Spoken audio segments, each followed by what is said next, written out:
Make sure to stay until the end. We'll explain why it's super important always to test fuses and relays.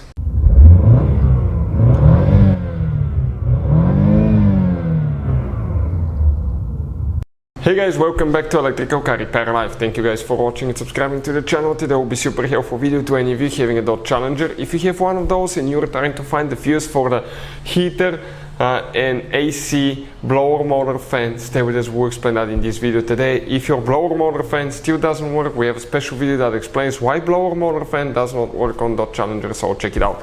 Now, if you replace the fuse and you still have problems, we'll explain what could be a simple solution that most people will never try, and you may end up spending quite a bit of money going to the dealership, so make sure to stay until the end.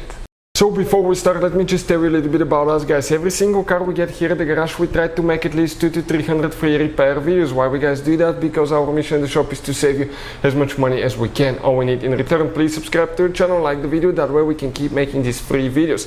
And if you guys need to buy any parts, tools, anything for a really good price and quick shipping, check out the link in the description of the video below. That's where we get all our tool supplies from, and you can save a fortune. So let's explain how to fix that now. So what we have here, specifically 2018 Dodge Challenger, as you can see right here, guys, that's the Dodge Challenger.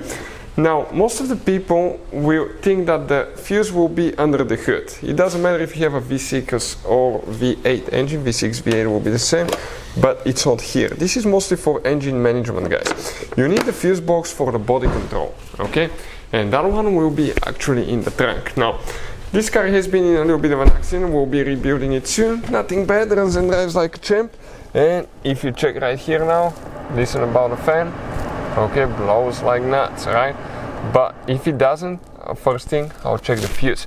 Next, we have a special video that talks what else could cause that, but could be bad fan, bad motor, it could be bad resistor as well, switches, all that stuff. We'll have a video how to diagnose it. But we'll go ahead and open the trunk. Always turn the ignition switch off, okay, when you actually remove fuses. That's number one thing that you will need to do.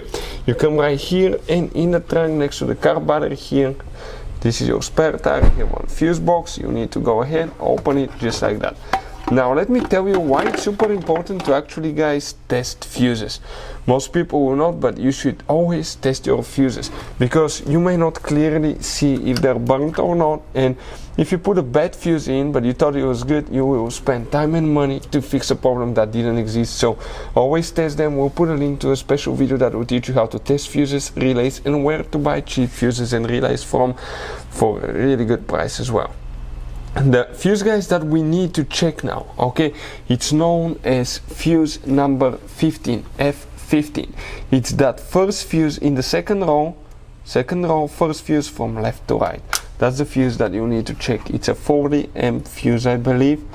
Just go ahead, okay, grab it now and pull it out. That's the fuse. I'll pull it out and show you what it looks like. That's the fuse. If you need to buy a replacement one, we'll put a link in the description of the video below where you can get one from home. So hopefully, guys, the video will be helpful to any of you needing help with that. Thank you for watching, and see you guys next time.